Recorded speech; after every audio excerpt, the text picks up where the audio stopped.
the risk. He's Keyshawn Johnson. I'm Freddie Coleman, together on Keyshawn, J. Will, and Max, presented by Progressive Insurance. Thanks for joining us on ESPN Radio, the ESPN app, SiriusXM Channel 80, ESPN2, and ESPNU. Personally, I believe he's worth the risk, Key. But the Baltimore Ravens have told everybody who is somebody, we want him, but we don't want him at the price that he wants, even though he's done so much for this franchise on and off the football field. We know that he wants the kind of guaranteed money that the Cleveland Browns foolishly gave Deshaun Watson last year. So I don't blame him as far as that goes, thinking, look what I've done. That guy brought in that baggage, and they gave him that kind of money. But the Baltimore Ravens will let it be known, if he is going to get that kind of money, Key, somebody else has to do the dirty work for them if they're going to match any kind of potential salary that could be there from somebody else. Why do you say the Cleveland Browns foolishly gave Deshaun Watson that type of money? Why do you think it's foolish? I'll give you two ways. On one side, if you're the owners of the National Football League, the minute that contract happened, they all said, what? Because that's the last thing they wanted anybody, any player, not just Deshaun Watson, but any player, getting that kind of guaranteed money. That's one.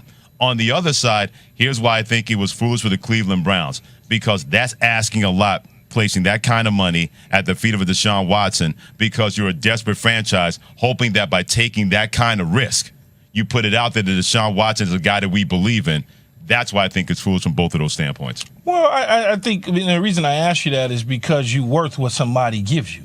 That's what you're worth. Your value is what somebody believes in. And the Cleveland Browns believed in Deshaun despite his issues off the field.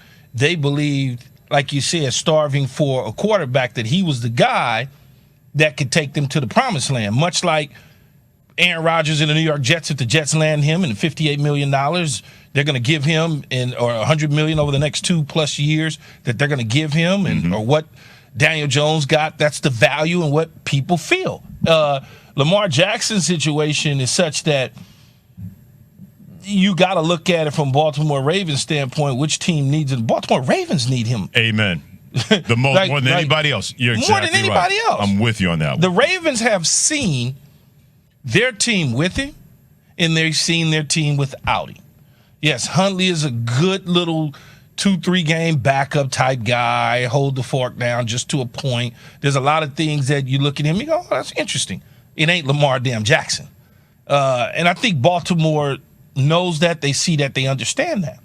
At the same time, when you look at what the Ravens did this offseason, moving on from Greg Roman's run-heavy offense to now going and poaching Todd Monken from Georgia, who has a history or knowledge of a sophisticated, so to speak, passing game where Greg Roman did not, says to me that the Baltimore Ravens are trying to put Lamar in a better situation on the field, and hopefully they will address bringing in maybe one or two skill position players, because when you look at the skill position players, we all sit back and go, they need some receivers, they need some receivers.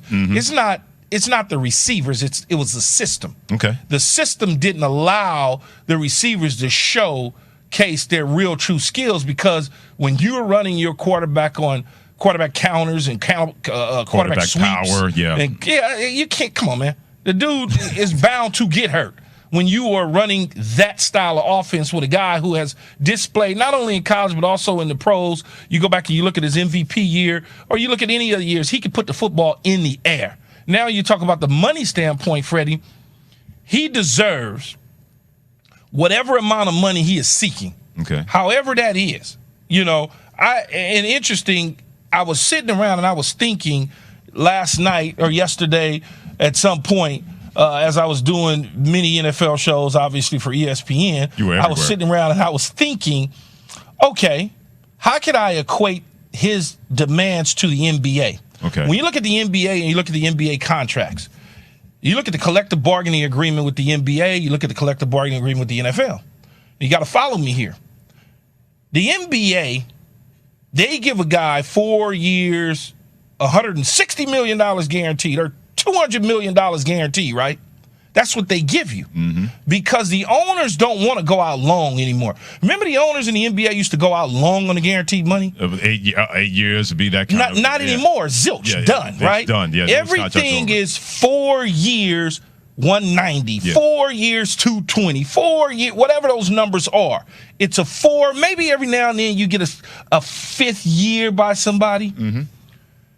The NFL owners don't want to guarantee money out long. Amen. So what the players have got to understand is those 4 years on those 5 and those 6 year deals or those 2 year deals, that's where your guaranteed money is. Don't look at Daniel Jones. What was it? 4 years? What was it? 4 years, 160 million. Don't look at that. Don't do that. Look at the 2 years. The first 2 years, $82 million of guaranteed money.